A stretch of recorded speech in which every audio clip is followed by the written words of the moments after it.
They say heavy is the head that wears the crown, so let's talk about it. Welcome to Under the Crown Podcast. This is Chris. This is Carlson. What up, y'all? So, 2019, what a year it's been for the culture, and it's coming to an end.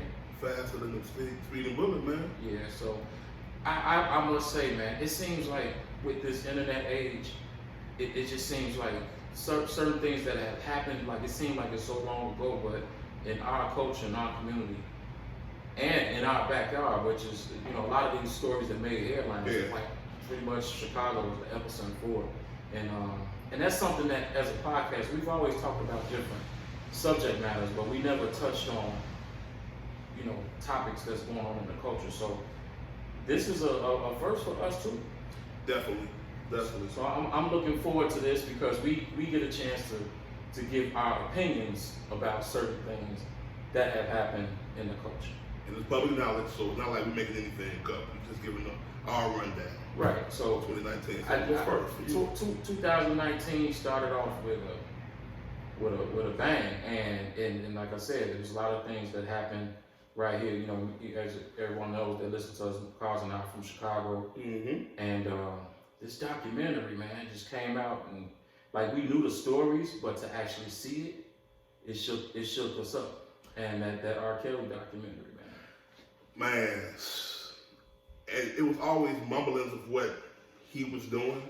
Yeah. But to actually see it come to the screen and see all these people make these accusations and actually provide a backup to what really transpired was appalling. Yeah, man. And then of course, we all lived through the trial. You know what I'm saying? I mean, forget that. Before the trial, the tape.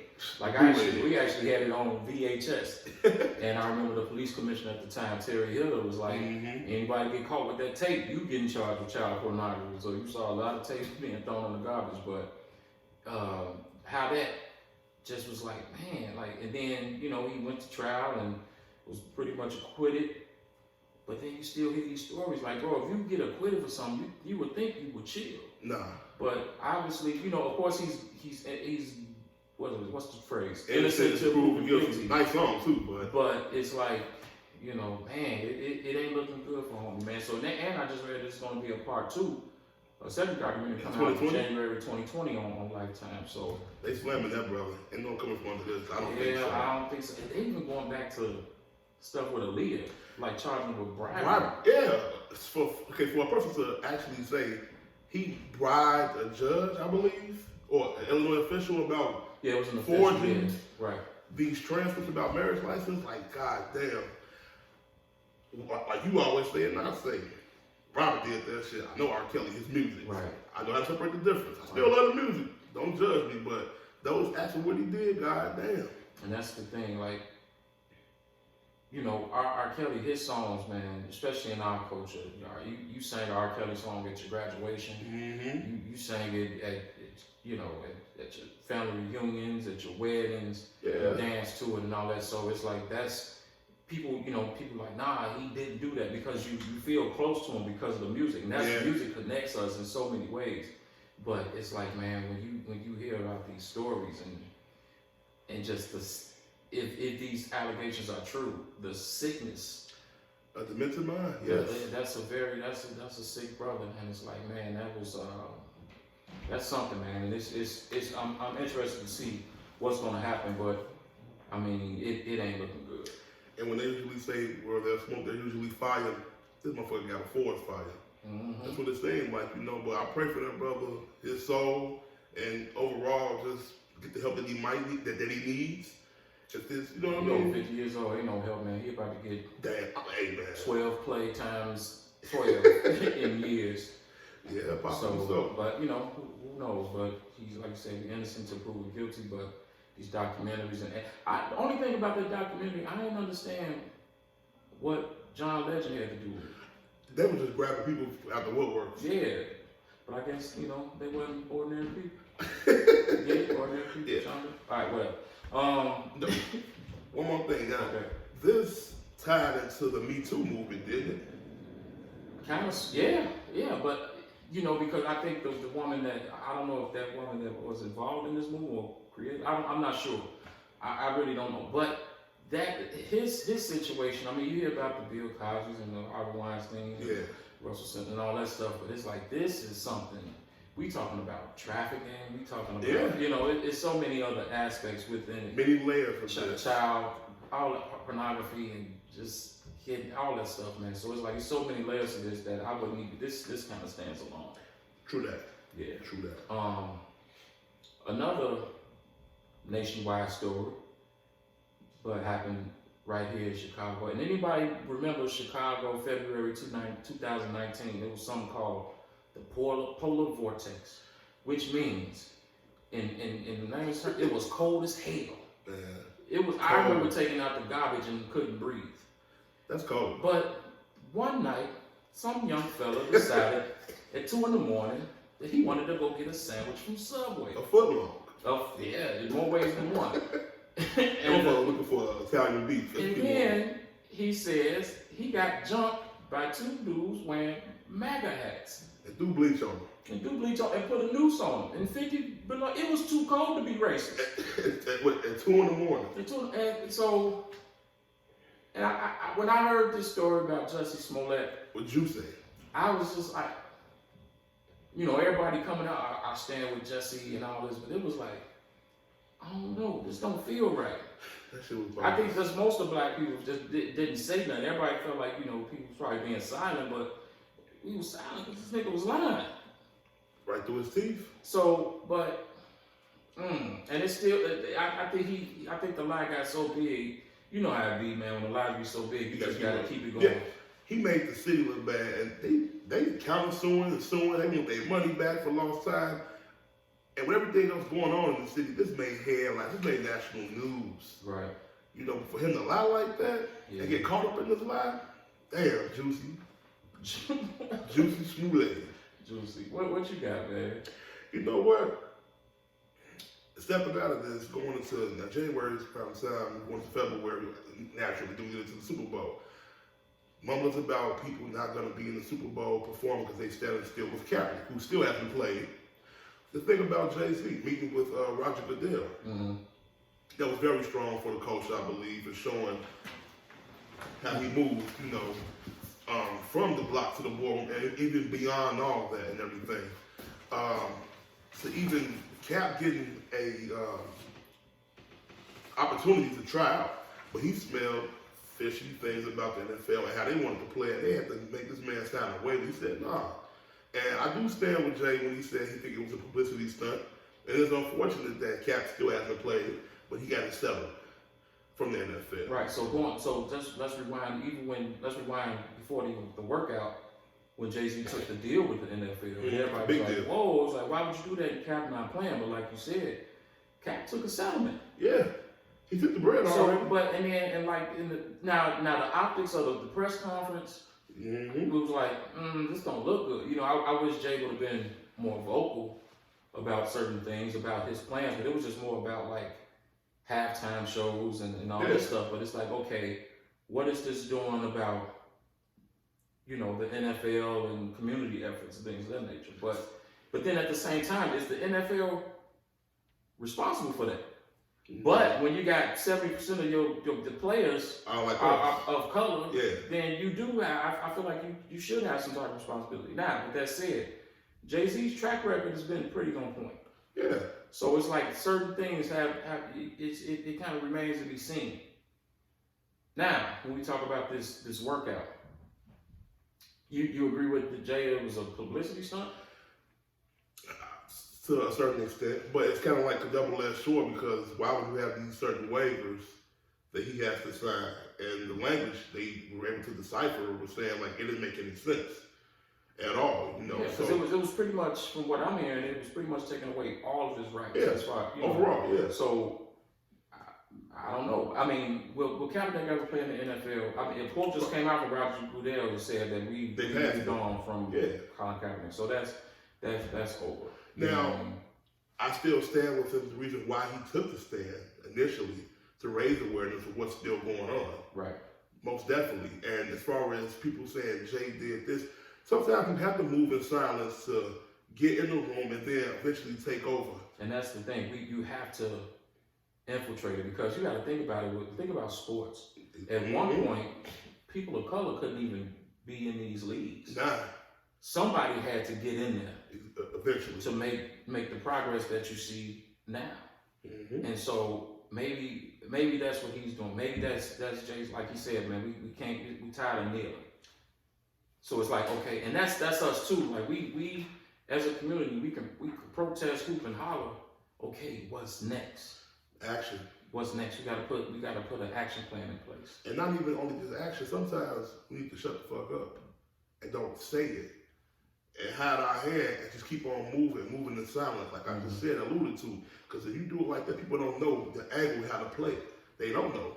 You know, so I do applaud the brother for getting in that room and everything. And I think eventually he will have ownership in the NFL, because he said he will not lose, and he's making strides. But man, I mean, eventually, I hope so. Yeah, I hope so too. But we talking about a league, man, where it's like, you know, a lot of these owners are from the South. Oh, money. And they good old boys. Yeah. You know what I mean? And it's only 32 of them. And you know, it's hard to break that bond. It is. And so we'll see. But you know, we've seen progress, but we got a long way to go, and a lot, not just NFL, which I mean in corporate America, education, and all aspects that makes up the fabric of this country. Yes, sir. So yeah, yes, sir. And moving along. I remember, man, Easter Sunday, just got done eating dinner. We you know, hanging out with the family, man, and look on social media and see a good brother was shot. Then it was confirmed that he was dead, man. The late great Nipsey Hussle. Yeah, that one. It's you know, I don't know him personally, but like I said, I think I posted about that. Like, it always hurts when a person dies by the hands of another person, regardless, and it's murder. But he was doing something so impactful for not just the community of his, but just overall, and showing it can be done. He was showing ownership, really buying back the block. You know, it's just like, it still hurts, you know what I mean? Because he was just more than a musician. Right.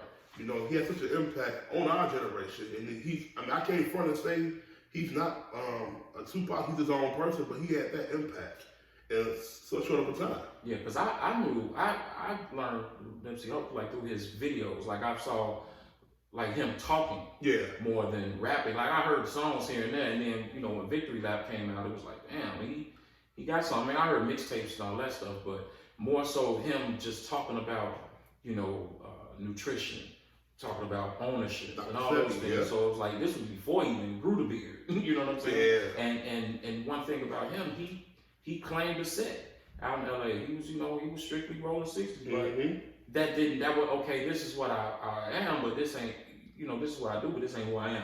Exactly. And it was just like, you know, just this father, this brother, this son is gone, man, for something senseless. But let me ask you a question though. So it's always a debate of like, why was he still there? And that's, for me, honestly, he could go where he want to go, but why not break bread with your people and show them and continue to be around them and give them inspiration? Yeah, but can you show them from afar? You can, but he built his business in the community that he figured like that needed him the most. Yeah. You know, personally, that's how I look at it. And of course you can. I mean, I'm pretty sure he wasn't there every day. No, he lived within it. Like, I mean, he wasn't fly. Okay. You know what I'm saying? So he stayed around, but it was like, that's what I'm saying. Is it worth it though? Because that's like Boosie said, man. When rappers get killed, they get killed in their own hood. Yeah. And it's like hitting his ass with hate. Yeah, and so that's what I'm saying. I think you can show that inspiration, but sometimes you can't take everybody with you. No, sometimes you have to trim the fat to elevate and get up to the next level. And he was doing that. But like I said, it was definitely an inspiration to the other kids who grew up in that neighborhood and seeing it. And actually be able to touch somebody will make you feel like, damn, this is really attainable. Now, maybe he probably could have been from afar, controlling and moving strings and doing everything like that, but we so used to the notion of when you make it move out the hood, sometimes you need to buy it back and bring back what it should be. Yeah, but if mindsets don't change, then it's like you steal the hood. That's the whole thing. But the thing, I think the great thing about Nipsey is the example that, okay, his demise was unfortunate and untimely, but when you do good on this earth, you know what I'm saying, you may not be here in the physical form, but you will live forever. So the inspiration, just like, you know, if as we grow and we read history and we read about people, it's like, man, I want to be that. So therefore, their legacies will live forever, and I do believe that good brother legacy will live forever. Yes, and peace to his family. Especially in that community. Absolutely. Oh, definitely. And one more thing, the word prolific. He said that in one line, had the tattoo. And I never know so many brothers who couldn't spell this, but he made them want to learn. Mm-hmm. You know, and that's something that's very dope to me, and I'm compassionate about that when people of like our color who doing great things are taken away. We got so many who are taken away, but just, man, overall, I don't know a person, but I'm gonna miss that brother. He had a beautiful soul. No doubt. That's all I heard, and that's all I know. No doubt. But on a happier note, I was happy to watch the news and see the good brother Robert Smith, man, pledging all, you know, his money to pay off debt for those Morehouse graduates. Beautiful. You know, these young black brothers, because we got to realize that, man, I mean, going to college is a great thing, but student loan debt is the new bubble. You know what I mean? And it can hinder you. And so what he did was just more than just, you know, pay a bill. He gave them the opportunity to have some financial freedom early. As soon as they get out. As soon as they get out. And start businesses, buying real estate, whatever they need to do so that debt is not lingering over their heads and they're not paying it back for, you know, until they retire or whatever the case may be. And they still in debt. Because he understands what that means. Like this can, yes, you're educated, but this money amount over your head attached to your social security number is going to tie you down. And I just hate the fact that this wasn't given as much recognition as it should have been. Mm-hmm. You know, I'm not gonna say the powers that be or whatnot, but I'm glad that we actually able to speak on this, and it did happen. Right. So but we gotta realize that we are the powers that be. We gotta tell our story. So, and that's what we're doing, man. So we can't. It's time out to, you know, going back to the NFL now. It's time out for waiting. We gotta take what's ours and let the world know that we the shit. Yeah. Real. Now, also, speaking of art, vital notes. Let me switch gears a little bit. The fuckery in hip hop. The Skittle head perm wearing boy. Oh. Tekashi 6ix9ine. What about him? It's just showing that when art imitates life and making these ill-fated choices just for clout, a lot of these young rappers they speak about nowadays. Like, it's sad that people's lives are hurt behind this, and unfortunately, it's just, man, like, that's all I gotta say about it. Like, you know, just be who you are. Mm-hmm. You know, you don't have to live a certain lifestyle to obtain these things that you think that you need. You know what I mean? Wealth and fame and all that. But that's all I got to say about that cat. Well, I got something to say about Tekashi 6ix9ine. I don't have a problem with Tekashi 6ix9ine. Okay. I don't. Because just like you recognize that about this young man, like, oh, he's a character, I recognize it. The whole world recognizes it. Mm-hmm. But these dudes that you hang with, that's supposed to be gangster. Yeah. Y'all let him infiltrate y'all. So who's the clout chaser? That's a good point. So if y'all living by this code, if you living by a real street code, man, who is you? You not from here. Yeah. You gotta go. You not this. Game is changed. So who's at fault? Tekashi doing what the hell he's supposed to do. He's a self-preserver. Yeah. And so therefore he's self-preserved. Game over. Literally. But that's it. Yeah, it's just, man, oh my God. Yeah, so I mean, snitch is an acronym. Sorry, nigga, I'm trying to come home. And that's what he's trying to do. That's what he's going to do. My thing about it is, when you put yourself in that predicament or that lifestyle, and no one foot in, one foot out. You chose to do this, and that goes for anybody, you know, just in general. If this is what you choose to do, when it comes down, you got to deal with it. But like I said, that was just one thing that kind of shook up like the hip hop game. I think, but, you know. But it is what it is. You know, more power to whatever. Whatever. Right. It's like, hey, it is what it is. You chose that life. It's consequences for your actions, and there you are. But anyway. Yeah. Now, on another lighter note, speaking about how we are perceived to the world and everything. Shout out to Tyler Perry for opening his own studio. Man. That alone, and you all can see these beautiful pictures of these films that my brother has and everything. For him to open his own studio. Yeah, all them acres, and to open it on a land that was like for the Confederate Army. You know what I mean? So that land was owned by, you know, an army that was for slavery. Yes. You see what I'm saying? Yes. And man, it's like this is a man that what was really gangster about that, because we have a tendency of looking at our own and be like, look at him, look at this nigga, he doing this, he doing that. But yet he named lots after them people.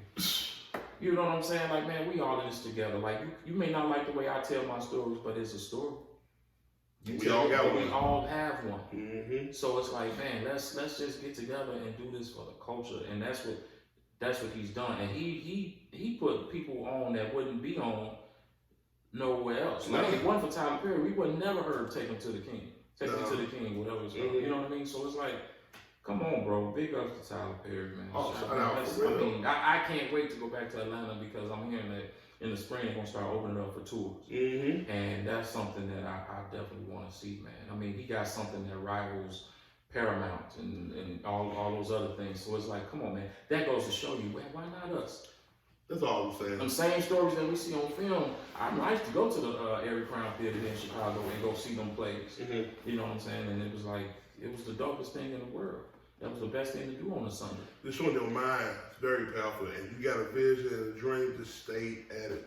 Stay at it. You know, but I definitely love that. I don't agree with all the movies he put out. Everything he did, he has some dope ones too, but that studio, oh my God. Yeah, like everything ain't for everybody, but it's like, I mean, but hey, this is a brother that has putting black people to work, giving them names and giving them opportunities, they eating, more power to you.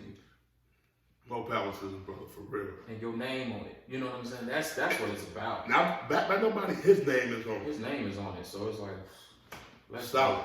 Let's go. And I can't wait to see the next Tyler Perry. He's out there somewhere. She's out there somewhere. Yes. She is out there somewhere. Yes. So. Yes. Now, changing gears again though. Speaking about movies. A movie that impacted us across the nation. And we knew about the story. When they see us. Yeah. You know, I still haven't watched that documentary. I still can't. I know the story. You know, like we all do. But I just can't. The emotions that I'm seeing people, how they reacted to it, I'm not ready to see that yet. I just kind of want to leave it at that. And it's just, when I know that some of the culprits of that story that really wanted these black men erased from the earth. One of them happened to be sitting in the White House right now. Yeah. You know what I mean? It's like, it just goes to show you, man, how demented this country, this system is, man. The hatred is real. Yeah. Hatred is evil. It's pure evil. But I will watch it one day, and I actually, you know, my youngest son is 7, and it's like I want to eventually watch it with him.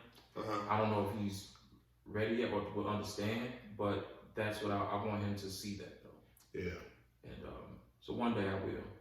But you know, just when they see us, and you know, Ava DuVernay, shout out to her, but just Netflix as a whole for the culture this year. And I'm a big fan of comedy. And I've seen some great stand-ups, but there's only a few that I would call a masterpiece. Okay. Sticks and Stones by Dave Chappelle is a masterpiece. Phenomenal. That, I mean, from beginning to end, that dude, man, like all the stand-ups from back in the day, his show, like Killing Them Softly, and all those things, even the 2 previous ones. Those are all right.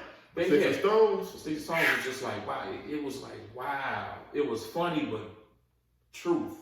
And truth hurts. And it was just like, yeah. How you gonna take it? How you gonna take it? Exactly. So, and it's like, man, that was pure comedy. To not give a shit and to say what you want to say, drop the mic, and be gone. And ain't nothing you can do today. Because we have a freedom of speech, don't we? Supposedly. You know what I mean? Supposedly. Yeah, also, who else out? Deion Cole. Deion Cole. Chicago, man. Stand up. Oh, that's what I was gonna say too, man. What was it called? Cold Hearted. Yeah. That one was, to get a Netflix special is special.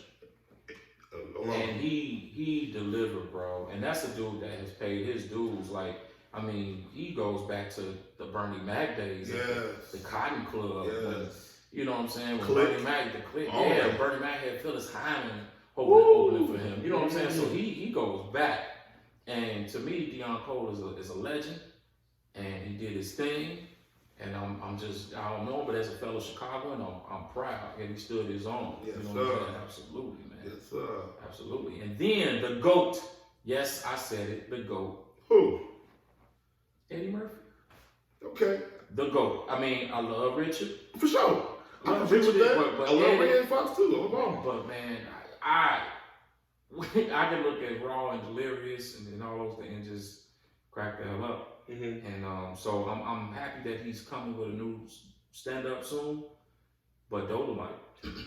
I like how he paid homage to those like Rudy Ray Moore. Rudy Ray Moore, right. You know what I mean? I did like it. Out of 10 stars, I give it about a good 8.5. You know, just me personally, I did enjoy it. I'm glad he's back out here. And the cast he put together, they were pretty solid. And that's another one that's like, man, let me get you. Yeah. And they all brothers and sisters. Unadulterated comedy. That's something that Eddie was doing that for a while. Like, yeah, he made the movies for Hollywood, the Beverly Hills Cops and the 48 Hours and the Trading Places. But then when it was time to get us, Coming to America, the Boomerangs, the Harlem Nights. Yes. Come on, man. And I think when you do make those other movies, it's like if you think it and you sharp, that's just building up your war chest. So when you want to make your own moves, that's what I believe what he did with that. But I'll give you that. He is the GOAT because I can't front him. Eddie the GOAT. He's flawless with it. And coming out with Coming to America too. I'm ecstatic. I can't wait for that to come out. I think it's coming out in 2020. So we'll be talking about that this time next year, 2020. And aren't they shooting it at Tyler Perry Studio? I want to say, yeah. Because they shooting it at Rick Ross house. At Rick Ross house, yeah. We dope, y'all. Yeah. Just believe and just keep moving forward. Empower your people, absolutely. Keep it in the family, man. Speaking of family. Go ahead. You know, our Chicago family, man. We little Lori. Hey. The first African-American woman mayor of Chicago, man. Woman, female. And I'm so proud of her, man. You said, I think when we did our episode about top 5 for the culture, we just had our top 5. Yeah. And she had an impact, and you said it even before, I think before it was even announced that she would be the mayor, but we kind of knew it. Yeah. But she came in and she's changing the landscape, and she's changing, and she's doing it the right way because we here in Chicago, we all know about the machine, and she's trying to eradicate that and make it right, making the evil. And understand that the change gonna have to happen down there. Yes. Instead, for things to happen within, around the city, and that's what she's doing. But even a year before she was elected, because there was a lot of people running for mayor of Chicago at the time. 38 people. It was so many in the field. But I was like, for one, I just knew that the next mayor would be a black woman. Mm-hmm. I knew it was going to either be Craig Winkle or her, but it was something about her. And I told my friends, some of my friends, this city and this country, as a matter of fact, we need an auntie. Yeah. It's time, and the auntie, like mama would just tell you what to do and all that, but auntie, she can have some fun with you, but she'll sit your ass down and tell it to you like it is. And she will enforce it. Absolutely. And so, shout out to Lori Lightfoot, and in the presidential election, I think it was a strategic move for Kamala Harris to get out the race, but I don't think we've heard the last of her. I mean, she's still one of the senators of California, but I don't think we've heard the last of her. And anybody who ever wins that nomination will be dumb not to put her as a running mate on that ticket. I've been listening to you because you got your own political analysts. We'll have an episode about that one time, but that's what I feel. So shout out to Lori Lightfoot and all the sisters around the country, around the globe that's doing their thing, man. I'm so proud of y'all. Peace in this universe too. This happened. Absolutely. That was beautiful. But hold on. Mr. Cleveland, how you keep having these blunders with this damn passion? That's another story. What happened? He mumbled. He did some other shit again. I don't know if he. I don't even know what he said, but I saw the jacket he had on. Roberto special. If y'all know about Roberto, that was on State Street, in Chicago, downtown. I saw that jacket. Damn, Steve. Okay. Yeah. But shout out to Lori, though, for real. That was definitely ill. Mm-hmm. Now, speaking of Chicago's own, he's a genius musically, and he's very creative. Kanye West. This man converted to Christianity. People say he's crazy and everything. He's in the tabloids. He spazzes out and everything. I recall when he first started campaigning, his album and everything, he started putting out these new shoes and speaking about going to Montana. But he said something about buying land, which is one dope thing. He's doing that too. Mm-hmm. I appreciate him doing that because ownership is definitely key. But also, he spoke about trying to get Larry Hoover pardoned. That was ballsy of him. Yeah. Trying to do that, you know what I mean? Just even mention that. But I know. But you said convert. Did Kanye convert to Christianity, or did he do the Apollo? And this is what I mean by the Apollo. You ever seen on Amateur Night, and people get booed? Yeah. But if you sing a song about Jesus, they love it. You just sit down like, all right, you sing about God. So did he convert, or that MAGA hat tore his ass up, and it was like, okay, Jesus, the Apollo, so the Sandman won't get his ass. You know what? I don't know what he did per se. It seemed a little fishy. Mm-hmm. The album, what is it called? Jesus is King. Yeah. If he's BSing the Lord or God overall, period, he'll get his day. Yeah. You know what I mean? I believe that. But if he is serious about that, more power to that brother. But I mean, and the album, look, okay, I listen to it and it's very creative and artistic. It's just like, okay, like if you play it on Spotify and you listen to all these songs and they reference Jesus, then it go into other Kanye songs and then you hear, when I fuck this model, she just beats her asshole. It's like, wait a minute. Who just said that? It's just like when you was watching BET Uncut and then Bobby Jones come on. It's like, praise the Lord, you got a handful of lotion. Like, oh. Watching Tim Drill, then they go to Bobby Jones. Like, man, I can't. Jesus Christ. Yeah, he's still one of Chicago's own. But more power to him. Yeah, more power. I just want him to be careful, man. And, keep being a creative being that he is, but just be careful. Please be.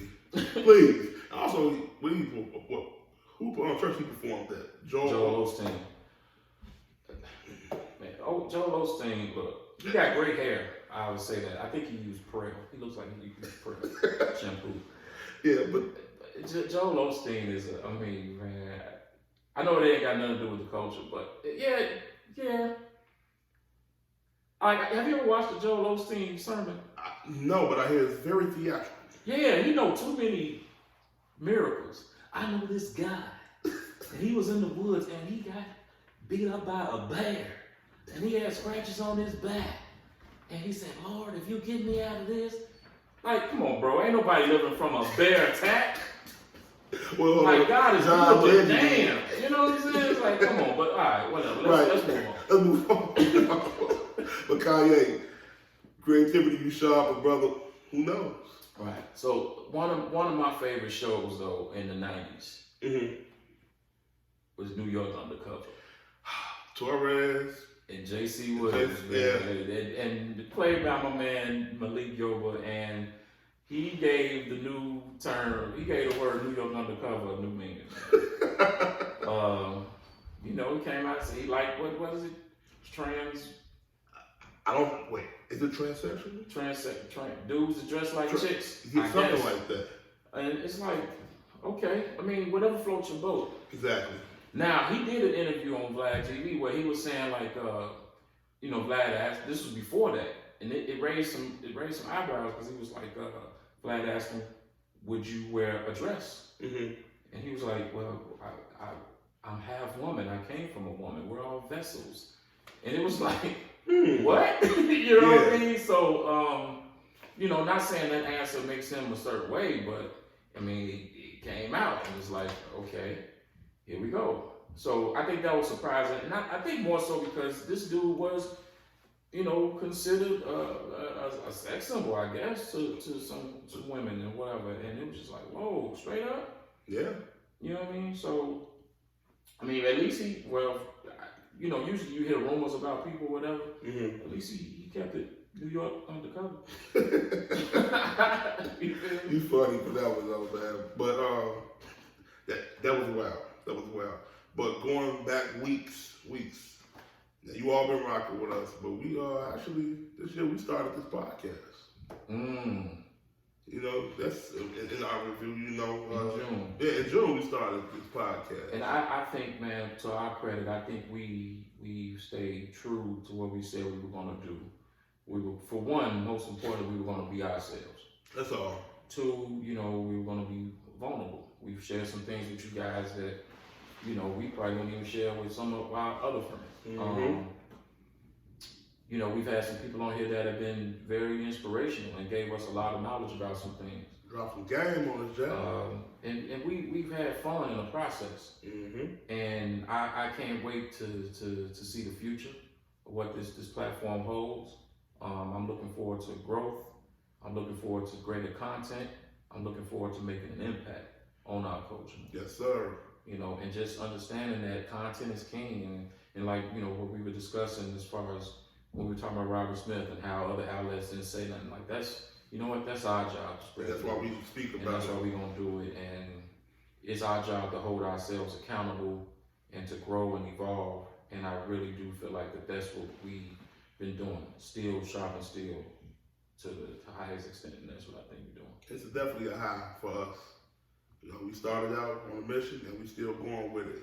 And I'm just thankful I'm doing it with somebody who I genuinely give a rat's ass about, who I consider a brother. For real. And we just gonna keep pushing it out for y'all, and keep coming with that hot shit, man, and it ain't clickbait.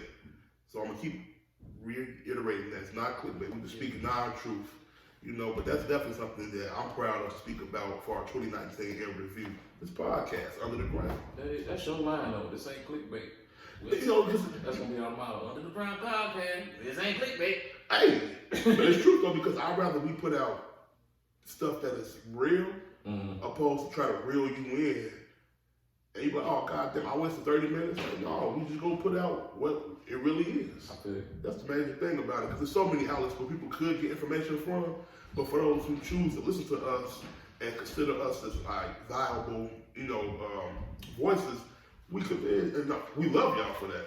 So that's why I say it's not clickbait. So when people ask what it's about, and we explain what it's about and the fabrics of what we stand on, and we keep going with that, and we're not changing it for nobody or wavering it, that's what I mean. It ain't clickbait. But the explanation, it says it itself, man. We just creating a vulnerable space for Black brothers, and we want our sisters to be a fly on the wall and listen to us and understand us. Sir. But also, and we want to make sure that we acknowledge y'all, because if you think about it, this is, it was created for some brothers to talk about things that brothers go through. But most of our guests have been female. Yes, they have. Which shows the strength and the backbone that the Black female is in our community.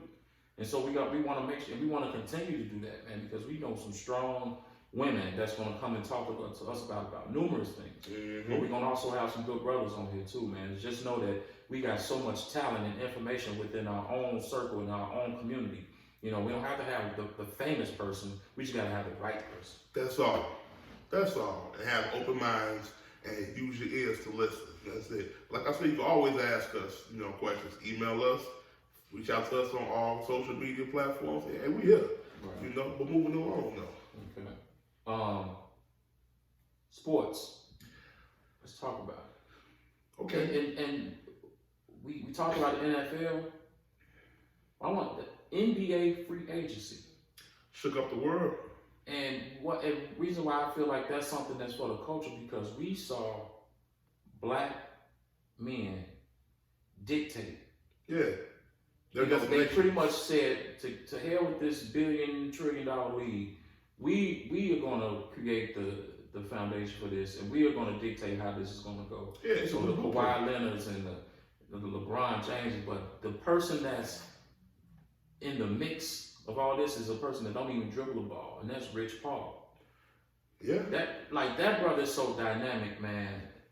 The NCAA actually had a rule called the Rich Paul rule. Yeah, it shows. Pretty much stating that a player cannot have an agent without a bachelor's degree. Yes. So, and they call it the Rich Paul rule. Now, Rich Paul is a catalyst for players getting paid for their services on the amateur level. Mm-hmm. Or he's creating opportunities for where, okay, skip college, let me put you in an internship to learn business, and then you can enter in the draft, because it is that age limit that's going on. Right. That young brother, I think he went to work for New Balance. Right. And he got paid $1 million too, I believe. So that's right. And I believe he was instrumental for Governor Gavin Newsom in California to sign into law that NCAA would start paying amateur athletes, NCAA athletes for sports. And I think that starts in 2023, but that's huge. And it's only right, because think about it. What sports people are really clamoring to really watch? I don't think they're trying to go watch water polo, and no offense to them and everything, but NCAA, you're watching football and basketball. Right. So you have to understand that was a racist context to these rules, and to pretty much keep these young men and women bound by this powerful organization, which is the NCAA. These $1 billion plus. Man, they make billions of dollars. Mm-hmm. We don't even talk about March Madness. But they love how much they generate.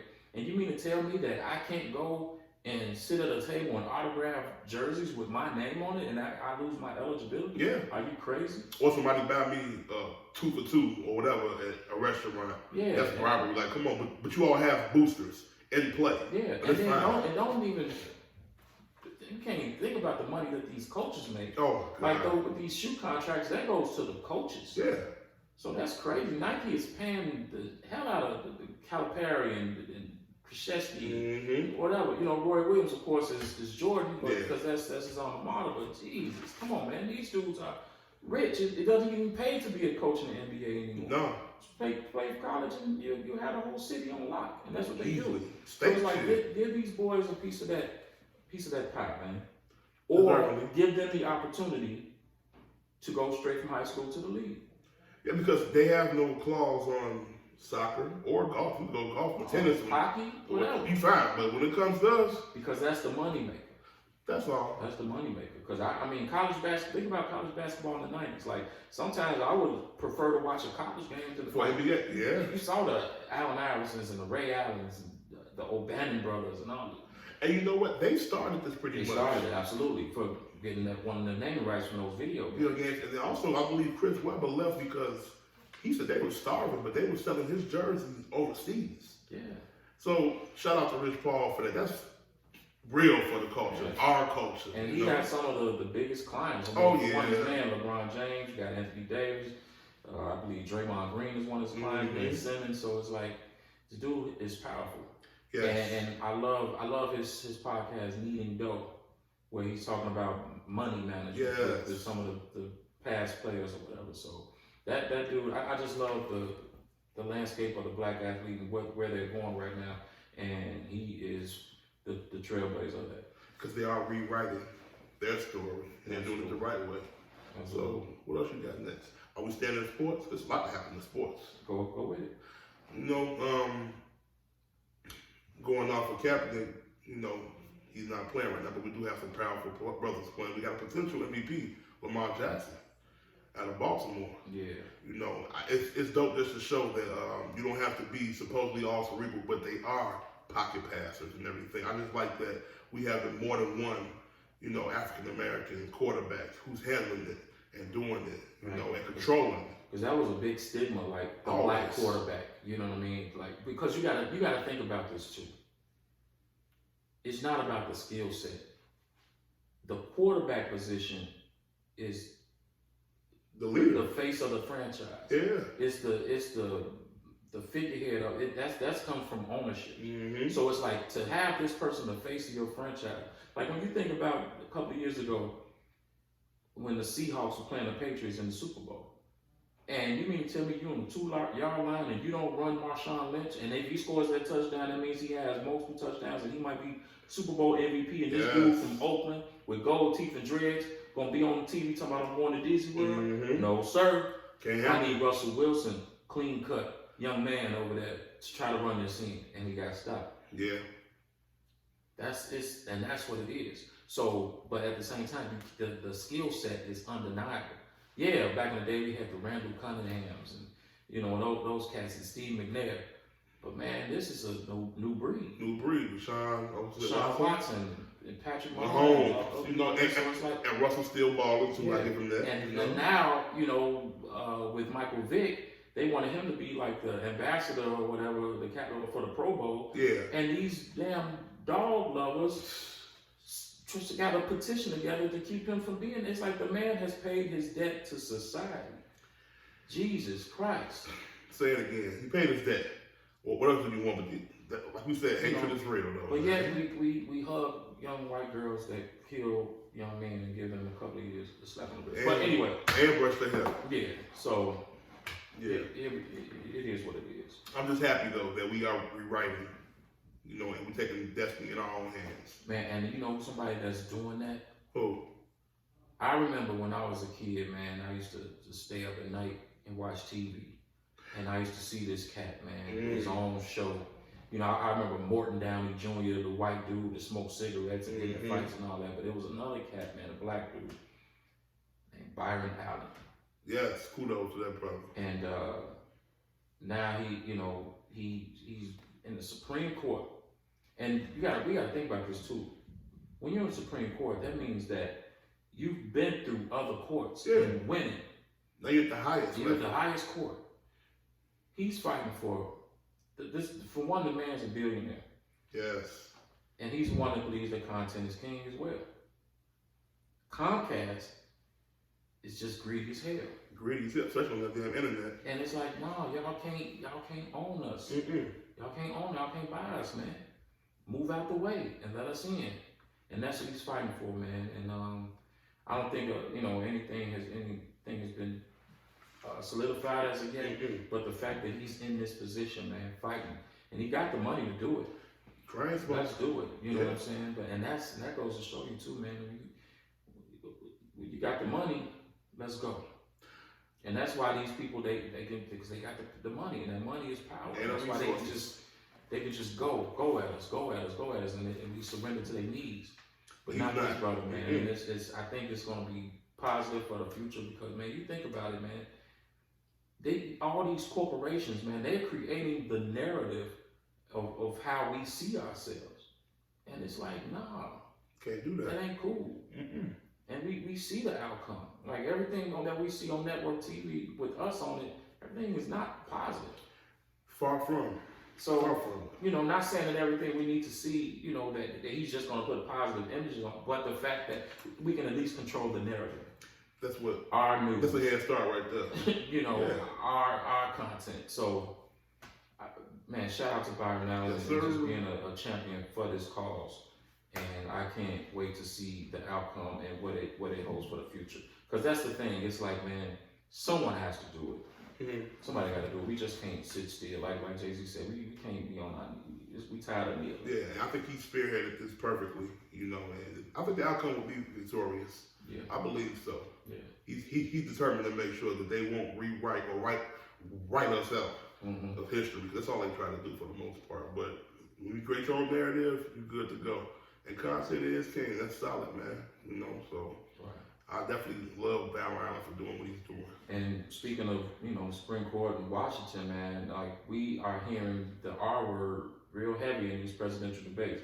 Now, that's something that we kind of hear during election season, to just everybody get the black people riled up. But I really think that this is going to be something that is going to come up in the years to come. And I'm talking about reparations. Yeah. I hope so. Are you a proponent of that, reparations? Yeah, hell yeah.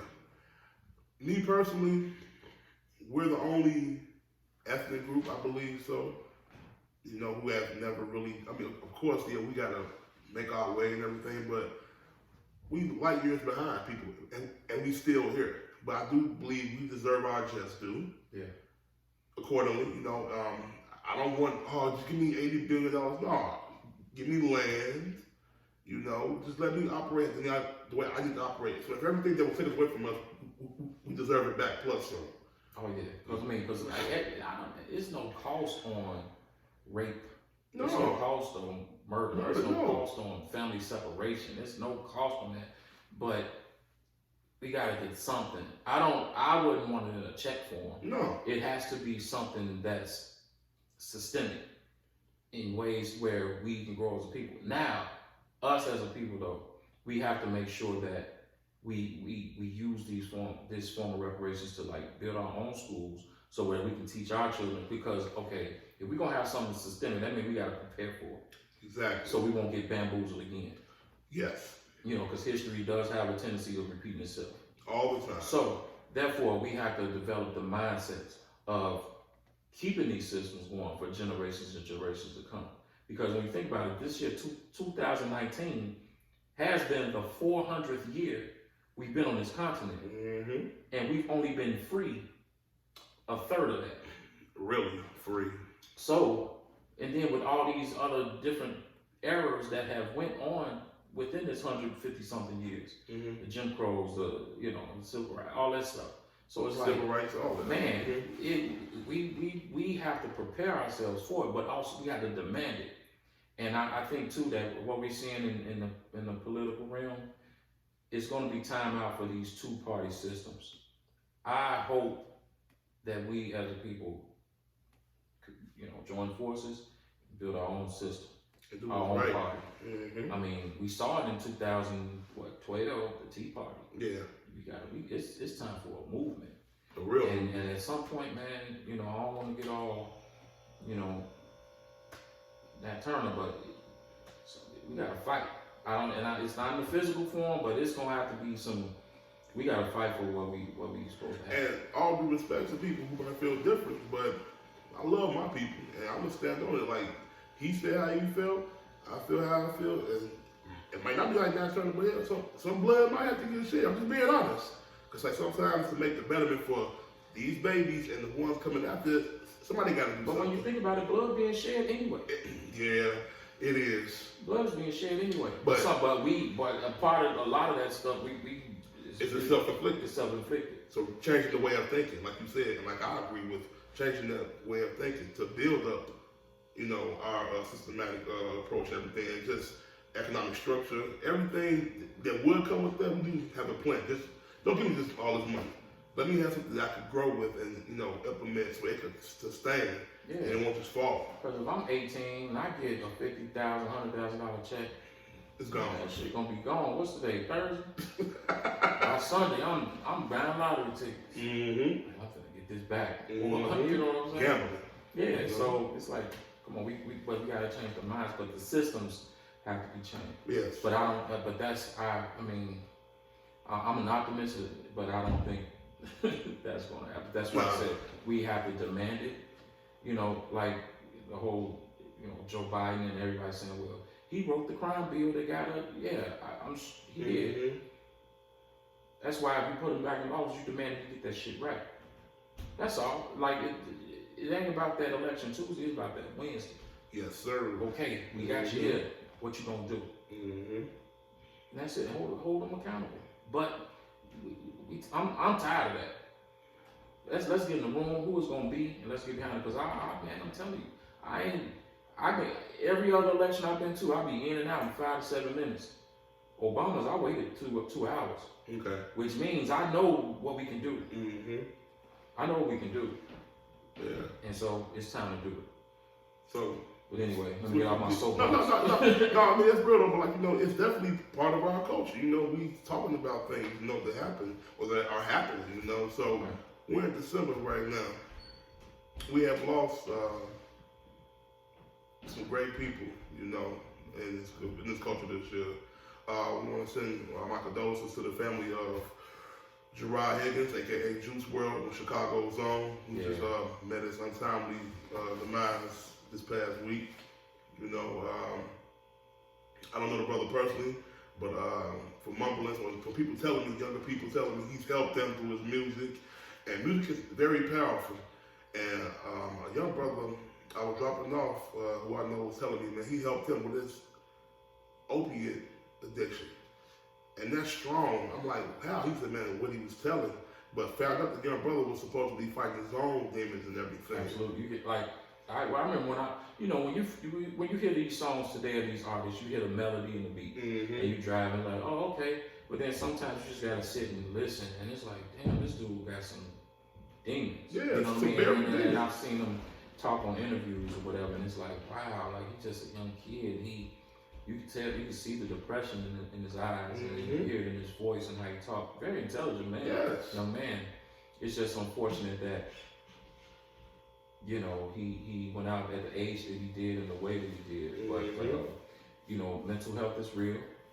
It's very real, especially amongst our young people, and that's why with these young people, I love them to death, man. And it's like, you know, we gotta talk to, not even talk to them, we gotta listen. Thank you. Listen, sometimes we just gotta shut the hell up as adults. And also, you know, he said he had some influential people. You know, I don't want to say no names, but he listened to people and said, okay, maybe that'll help me. And to the point where he started taking these vices and it gave him a numbing feeling. Yeah. You know what I'm saying? So as a generation before these guys, we gotta be cognizant of what we're doing and what we're talking about, because we have a responsibility whether we like it or not. Yeah, easily. And so, you know, it's just unfortunate. And you know, another young brother gone. Condolences to his family, and may you rest in peace. Absolutely, man. The great John Witherspoon. Bang, bang, bang. And you know what? When me and you worked at the Mercantile Exchange, peace to all my CME people, Stock Exchange, you used to always tell me about the Williams brothers, and then I started watching it. Yeah. And then I started doing my knowledge and learning about who he really was. Sharp brother, great brother. And you know, just, who else? I mean, Elijah Cummings. Yeah, Elijah Cummings, Congressman Elijah Cummings from Maryland. That was like one of my heroes, man. Just especially like within this last year or so, just seeing him, you know, speak up for the city of Baltimore, but also just for this country, man, and everything that he was trying to do, you know, in the congressional committees, with the Mueller report and everything going on with Trump. He fought to the end. Like I heard, even on the morning he died, he was in the bed. Like everybody knew he was dying, but he was still signing stuff. Like he needed his signature on things, and he was still, you know, still fighting for the people until he, you know, took his last breath. And pardon me for intervening. I mean that he did it unapologetically. Absolutely. Black. He stood for his people. When he believed in something, he stood for it. And Baltimore is something like Chicago. You know what I mean? Just one of them cities where we just try to get right. You know? Also, James Ingram. One of the most powerful voices, you know. I can recall him when my mom listened to WNUA, you know, just, he probably had one of the best verses on Secret Garden. Well, not one best, but his voice was very distinctive. Oh, yes. You know, of course, you got the Elder Barges and the Barry Whites on that song, but man, James Ingram, like man. A cool ass uncle. Yeah. You know what I mean? Yeah. So, he that uncle that smelled good with the polo shirt tucked in with the, you know what I'm saying, with 2 phones on his hip. With a gold ring. Yeah, you know what I'm saying? So, rest in peace to James Ingram. The beautiful, elegant Diane Carroll, man. Yes. We lost her. The legendary, man, gave us, we talked about Tyler Perry, but this man gave us visions of South Central Los Angeles that he brought like music to life. Oh, he did. John Singleton, man. Yes. Man, just a talented director, a talented storyteller, man. So we definitely some great people. Of course, I in one of our first episodes we shout out Bushwick Bill. You know, that was when that first happened. But again, condolences to his family as well, man. Yeah, you know, this year has been a very colorful year. You know, radiant but then gloomy.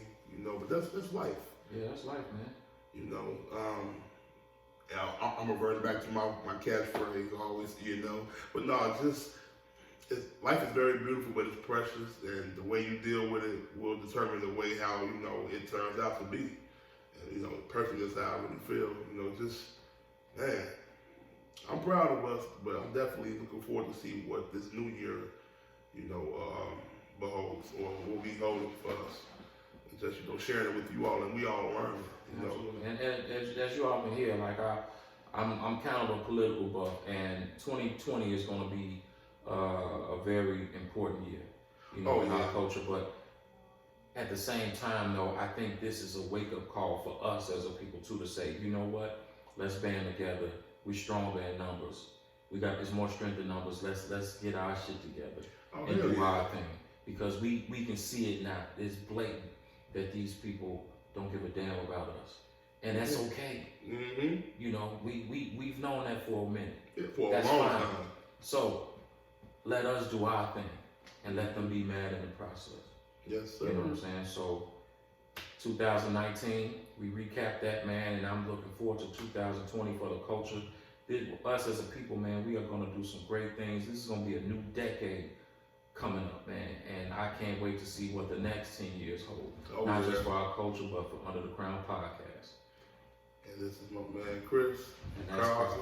All right. Peace. Peace.